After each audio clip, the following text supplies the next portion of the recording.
Yilning noyabri mamlakatimiz ilm-fan sohasida xushxabar oy sifatida muhrlandi. Aynan 10 noyabr kuni o'zbekistonlik olim Xitoy Fanlar akademigi unvoniga sazovor bo'ldi. Bu haqda ko'plab ommaviy axborot vositalarida, jumladan televideniya, internet va bosma nashrlarda xabar qilindi. Xususan, ma'lum qilinishicha, Bioorganik kimyo instituti direktori Shavkat Solihov Xitoy Fanlar akademiyasining xorijiy a'zoligiga saylandi. E'tirof etishga sabab Bioorganik kimyo va biotexnologiyalar sohasida ilmiy izlanishlar olib borayotgan Shavkat Solihov Xitoy Fanlar akademiyasiga O'zbekistondan saylangan birinchi, Mustaqil davlatlar hamdo'stligidan saylangan ikkinchi olim bo'ldi. Bu hali hammasi emas. Shu kunlarda O'zbekistonning ilmiy salohiyati yana bir bor xalqaro miqyosda e'tibor qozondi. Aniqroq qilib aytadigan bo'lsak, joriy yil yanvar oyining boshida dunyoning 7 nafar olimi norasmiy ravishda Xitoyning Nobel mukofoti deya atalmish nufuzli mukofot laureatiga aylanishdi. Ular orasida Shavkat Solihov ham bor. Bugun biz nafaqat O'zbekiston, balki jahon ilm-fan rivojiga o'z hissasini qo'shib kelayotgan ana shu olim Shavkat Solihov bilan suhbatlashamiz. Assalomu alaykum Shavkat Ismoilovich. Avvalambor sizni Xitoy Fanlar akademiyaga yetib saylanganingiz hamda Xitoyning nufuzli davlat mukofotiga sazovor bo'lganingiz bilan UzReport TV telekanal nomidan chin yurakdan muborakbod etamiz. Rahmat. Albatta bu mukofotlar nafaqat oila a'zolaringiz va yaqinlaringiz, balki mamlakatimiz uchun ham katta xursandchilikdir. Mana shu yutuqlar zamirida albatta tinimsiz mehnat, ulkan izlanishlar va tadqiqotlar yotibdi, shunday emasmi? Albatta bu hammasi bizani davlatimizning obro'ga, xursandchilik hammada, oilada ham, mana institutda ham, o'quvchilarda ham. Eng avvalo albatta prezidentimizni qilayotgan ilmga e'tiborlari, davlat aro munosabatlarni yaxshilayotganlar hammasi bilan bir natijaga olib keldi-da. Mehnat albatta mehnat ko'p ketgan. Bu bitta aytaylik, meni mehnatim emas, institut mehnati, qolaversa akademiyaning institutlarining mehnati. Bu narsalar ilm aqlining yutug'i. 2017-yilda mana Xitoy Fanlar akademiyasiga dunyoning 8 ta davlatidan 16 nafar olim Xitoy Fanlar akademiyaga etib saylandi. Ular orasida siz ham borsiz. Shu paytgacha akademiyaning Mustaqil davlatlar hamdo'stligi orasida yagona xorijlik a'zosi bu rossiyalik olim, fizika bo'yicha Nobel mukofoti laureati Jores Alforov edilar. Mana endilikda Fanlar akademiyasining Mustaqil davlatlar hamdo'stligidan ikkinchi xorijlik a'zosi o'zbekistonlik olim, ya'ni siz bo'ldingiz. Aynan qaysi tadqiqotingiz xalqaro darajada tan olindi va e'tirofga loyiq deb topildi? Umuman faoliyatingizning asosiy yo'nalishi haqida aytib bersangiz. Oldin Xitoy akademiyasini gapirib bersam, Xitoy akademiyasi eng kuchli akademiyalardan bittasi dunyo bo'yicha. 900 ta akademiki bor, 125 ta juda ham katta institutlari bor, ilmiy tekshirish institutlari, 2 ta universiteti bor. Bular orasida 74 ta xorijiy olimlar akademiyani a'zosi edi. Mana endi 10 noyabrda Rossiyadan bir olim Bondur, u Rossiya akademiyasining vitse-prezidenti, aerokosmik tadqiqotlarni eng ilg'or olimi ham mana saylashdi endi. Xitoyning akademiyalari juda ham tanlab bu nima qilinadi. Bir 10 ta odam bir joyga tanlanadigan bo'lsa, tanlanayotgan odamlar hech qaysi ishtirok etmaydi. Buni akademiklari o'zi ishtirok qilib, biza bilmadi o'zi ham nima qilishdi. Lekin bizani ham birga mana 2 ta laureat, Nobel laureati birgalashib o'tgan. Bu endi Game, bu juda ham Manchester universitetidan, Angliyadan 2010-yilda Nobel laureati bo'lgan, ham Stuttgart. Endi nimaga bizani saylaganini aytsa, bular endi o'sha anketalarni olayotganda nima ishlar qilingan, qanaqa bo'lgan, natijasi qanaqa maktab yaratgan, olamga qanaqa foyda keltirilgan, qaysi ishlar joriy qilgan, shu masalalarni hammasini kompleksda ko'radi. Shu kompleksda ko'rganda bu faqat ilmiy ishlar emas, ham ikkinchi tomondan o'sha hali tashkilotchi ishlar, qanaqa xorijiy davlatlarning ham aloqasi bor, qanaqa xorijiy davlatlarda obro'si bor. Shularni hammasini inobatga olib, shu odamlar hamma nimasi tayyorlangan. 50 yil bo'libdi ishlayotganimga, ilmiy ish. Endi juda ham nima faol, ro'pa-rosa 50 yil bo'libdi. Mana shu 50 yil ichida men har doim akademiyada ishlaganman. Bitta institutda ishlaganman, mana shu Bioorganika institutida. Shu mana shu institutda domlamiz Obid Sodiqovich asoschilar. Domlamiz Obid Sodiqovich 18 yil akademiyaning prezidenti bo'lganlar. Bu olamshunos olimlar juda ham bizga ko'p yordam berganlar, yo'l yo'riq ko'rsatganlar. Mana hozir agarda olinadigan bo'lsa, nechta akademik butun hozir bular qilgan ishlarni biz davom qilyapmiz. 10 dan oshiq 15-20 dori chiqdi. Mana shu hammasi asoschisi Obid Sodiqovich bo'lgan. Mana hozir agarda biz O'zbekistonda oqsil kimyasi desa, hamma taniydi. O'simliklarni gen injeneriyasi hamma taniydi. Dorivor o'simliklarni izlanishi, dorivor o'simliklardan dori yaratish desa hamma taniydi. Shu bir Obid Sodiqovich, Sobir Yunusovich, Hamdon Usmonovich, shular hammasi bir pleyada bo'lib, mana shular O'zbekistonning kimyo fanining asoschisi bo'lgan. Biz endi shu narsalarni hammasini rivojlantiryapmiz. Bizda ham hozir mana endi o'z-o'zini o'quvchilar o'zi bor. Mana hozir yuqorida o'zingiz aytdingiz, Xitoy Fanlar akademiyasiga saylangan 16 nafar olim orasida siz ham borsiz va ular orasida Nobel mukofotiga sazovor bo'lgan laureatlar hamda Manchester universiteti professori Andrew Geim bor, hamda Shimoliy G'arbiy universitet professori James Fraser Stoddard bor. Ana shunday dunyo tan olgan olimlar qatorida o'zimizni, vatandoshimizni ko'rish nihoyatda g'urur bag'ishlaydi.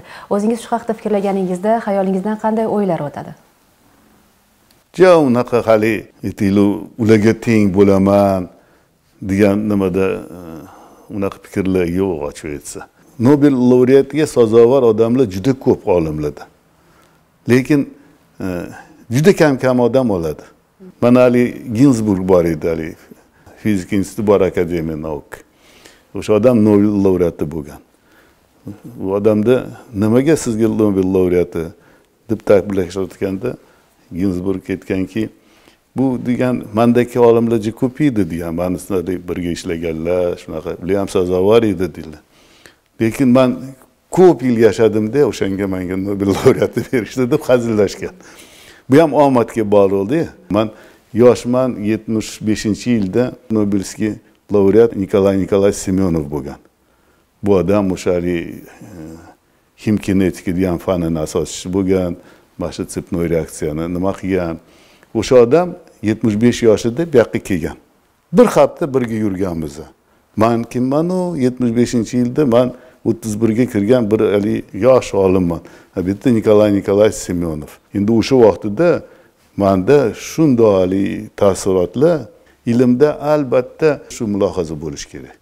Iloji bo'lsa, eng yuqori odamlarning mulohaza bo'lsa, o'shanda juda ham ichki ham boy bo'ladi, undan tashqari bilimingiz ham oshadi, tajriba oshadi. Eng muhimi bu endi dolzarb masala deb o'ylayman respublikaga.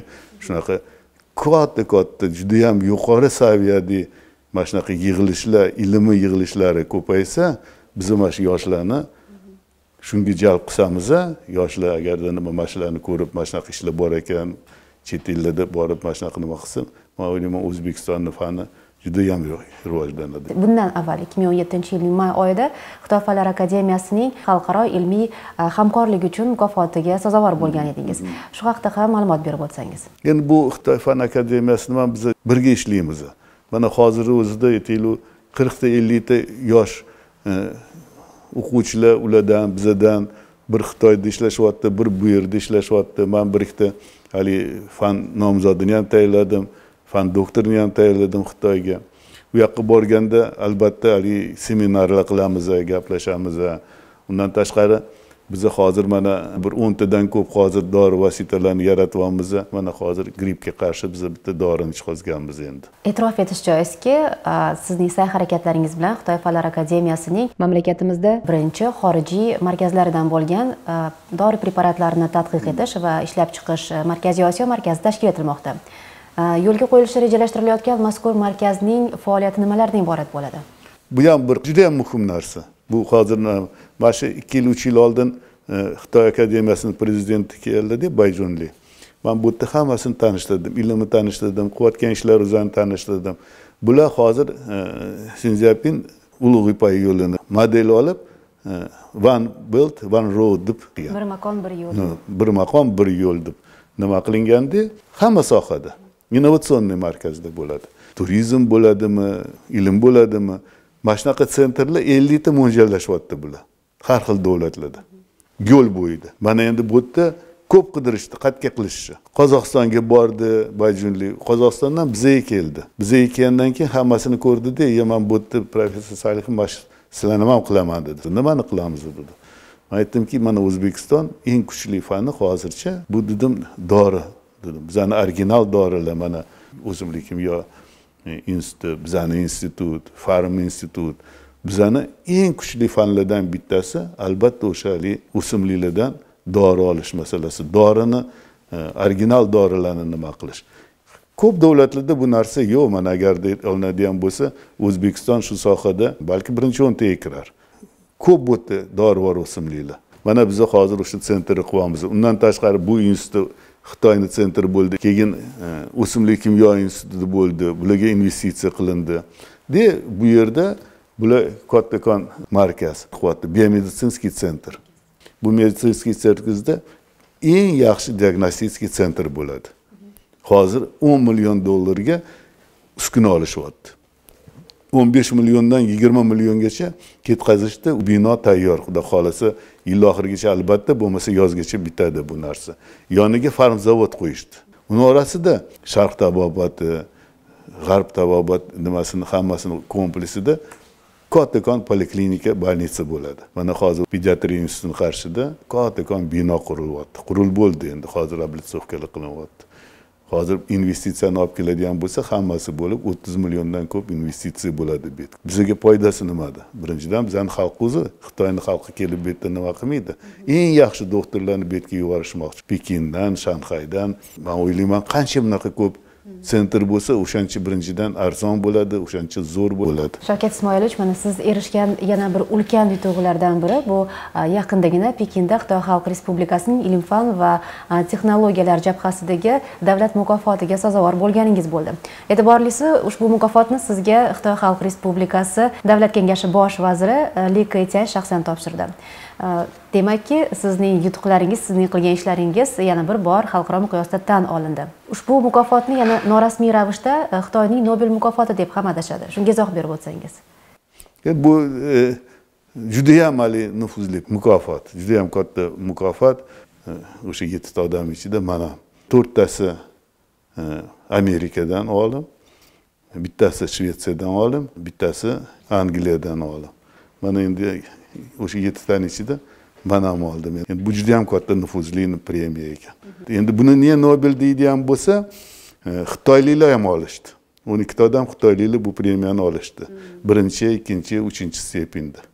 O'shanga buni Nobel deyishadimi yoki eng yuqori Xitoyda premiya bo'lganiga Nobeldir ekanmi shunaqa, lekin shunaqa oti ham bor ekan. Bugungi kunda qanday ilmiy ish bilan mashg'ulsiz? Mana men hozir urolog kartochka qilyapman. Institut. Men rahbarligimda Shavkat Miromonovich mashina 11-yilda, 12-yilda buyurganlar, shuni qilingchi deb nima 6-7 yildan beri juda mashaqqatli ish. Biz hamma etapda o'tdi o'zi. Biz dehqonlarni o'rgatdi o'zi, biz fermerlarni o'rgatdi o'zi. Mashinalarni ko'rsatdim Bayjonliga. Xitoyda kartochka yo'q. Men unga tushuntirdim, mana guruch yeysizlar. Guruch ham 60-65% kraxmal. Kartochkada ham 60-65% kraxmal. Lekin guruchni endi Xitoylar guruchni sepib ekmaydi, oldin o'stirib olib ekadi. Bu nima? Bularni 7 gektardan 10 tonnacha olishadi. Eng yaxshi olganda. Kartochkani 40-50 tonnaga olasiz. Kraxmal o'sha bo'ladi. Kartochka Peruda paydo bo'lgan. Keyin Shimoliy Amerikaga borgan, nimaga borgan. Kolumb Yevropaga olib kelgan. Yevropada keyin kartochka paydo bo'lgan. Bizda 1850-60-yillarda kartochka yo'q edi O'zbekistonda. Bizga 1980-85-yillarda No'g'aylar olib kelgan. Men Bayjonga hazillashdim. Mashina yetib berdim deb bir kun keyin Xitoyda yetishadi. kartochkani salqib olib kelgan deb nima qilib Xitoyga shuni olib beringlar dedim. Shavkat Ismoilovich, mana ilm-fanni rivojlantirishga yana qanday rejalaringiz bor? Umuman O'zbekistonning ilm-fan sohasi istiqbolini qanday baholaysiz? O'zbekistonni ilm-fani juda ham yuqori baholasa bo'ladi. Mana prezidentimiz yillotini qo'yganlarini o'zi juda katta gap. Aytaylik, bu nima emas, bir yilda yuzida mana shu narsani qilamiz deyilgan emas. Lekin bu respublikaga nihoyatda katta turtki bo'ldi ilmiga. Shavkat Miromonovich ilmni ichini, ustini, hamma yo tomonini juda ham yaxshi biladilar. O'zlari olim odam. Kelajakda nima bo'lishi biladilar, qanaqa ahamiyati bordi biladilar. Mana shu innovatsion yarmarkalar qilardi o'zi boshlaganda. Mendan 100 marta yaxshi nasihatlar berardi. Mana buni qilish kerak, Shavkatga, mana buni qilish kerak, mana buni qilish kerak, mana buni qilish kerak. Bunda qarasa, butun o'sha yarmarkani bular rahbarlik qildilar. Men ijrochi bo'ldim. Innovatsiya nimada bu? Innovatsiya bu yangilikni joriy qilish. Albatta yangi texnologiyani joriy qilish. Shu jarayonda endi albatta O'zbekiston ham o'zining joyini albatta topadi deb o'ylayman men. Shavkat Ismoilovich, biz bilan suhbatga ajratgan vaqtingiz va mazmunli suhbatingiz uchun minnatdorlik bildiramiz. O'z navbatida ilmiy izlanishlaringizda yangi g'oyalar va kuch-g'ayrat tilagan holda, albatta bundan-da ulkan yutuqlarni, muvaffaqiyatlarni qo'lga kiritishingizga tilakdoshmiz.